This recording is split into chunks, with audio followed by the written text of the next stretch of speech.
Okay, right there. What is up, ladies and gentlemen? It's your boy Jonathan. Oh, it's a late Wednesday. Survivor's on right now, and I really want to watch it. So let's get into the one-off. The Frying Pan by Jonathan Howe. Read to you by Jonathan Howe. The first contestant is Reba, the host called, ushering the nervous man onto the stage. Kern watched him, judging her competition. His invention wasn't impressive. It gave the user the ability to swim better, but as far as battle goes, it was not useful. I see the use, but Novar is landlocked, one of the judges critiqued. Even if we used it in rivers, it doesn't have an overarching, use. I think it could change how we utilize rivers, though, Reba explained.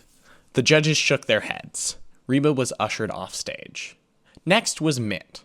Her work was a thimble. It's a good idea, Kern thought, outside of the box. This allows the user to craft anything they need out of fabric. Mitt demonstrated, turning a large piece of canvas into an elegant dress, covering the clothes she already wore. Fascinating, a judge remarked. This could be very useful. How much potential does this bond take? Mitt looked down sheepishly. I don't have much myself, but still the thimble is my only blood bond. The judges looked disappointed. It is incredible. Have you considered taking it to a seamstress guild? Mitt nodded. They have their archaic ways, she grumbled. Mitt left the stage, replaced by Doyle. Kern didn't pay attention to his presentation, something about a modified sword. There would be dozens like him today. Kern caught Mitt's attention as she left the stage. Hey, she called quietly. Mitt looked over, tears forming in the corners of her eyes. Yes, can I help you? Kern walked over, hand extended for a greeting.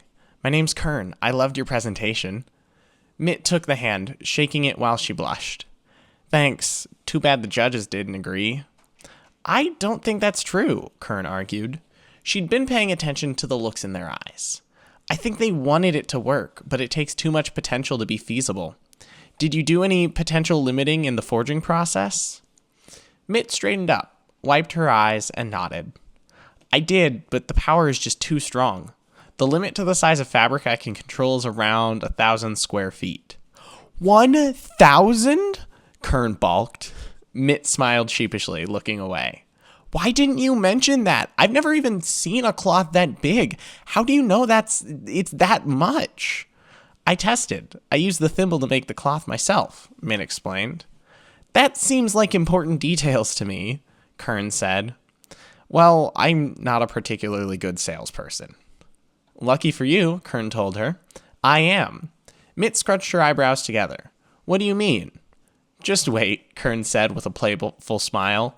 She heard her name and turned to face the stage, where the host was calling her up. Kern walked onto the stage amid the polite applause. The row of judges sat in their clean-pressed military uniforms. Ladies and gentlemen, Kern began, what is one of the biggest problems facing the military? She held her hands out, giving people time to answer. Dying, one of them answered. The audience laughed, as did Kern. Yes, but I was thinking more of rationing. Food, keeping men fed, but even more integral, cooking it. How often do men go without a good cooked meal because they can't let a fire be seen? The generals nodded slowly, seeming to get the direction Kern was leading. So, I give you, she flourished her hand, summoning her blood-bonded tool, the frying pan. The audience laughed. Kern laughed with them again. I know, it seems ridiculous. Hear me out for a moment. This blood tool takes up little potential. The ability given to its wielder is superheated hands. She placed the pan on her palm, heating up the metal. With her other hand, she pulled out a flask.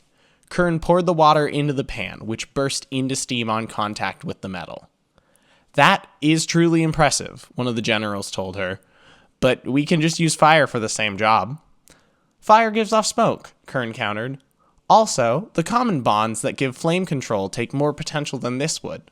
She waited, giving the judges more time to counter. When none came, she pressed. Finally, aside from its utility, heated hands are a passable weapon, as is the frying pan itself. She took the pan by the handle, reached into a pocket, and pulled out an orange. Kern tossed the fruit up and then smashed it out of the air with the pan. So, if you want the most versatile blood tool you've seen today, my business partner and I will be waiting, Kern said with sly confidence. She turned to walk, expecting the reply. Business partner? The main general asked. Kern turned back, acting surprised. Oh yeah, you already saw her. I work with Mitt. Thimble girl? Another general clarified. Yes, Kern said, voice hard. Her name is Mitt. She mentioned that while showing off her thimble, which can control 1,000 square feet of cloth. How much? The judges gasped. The winners of the innovation contest were Kern and Mitt.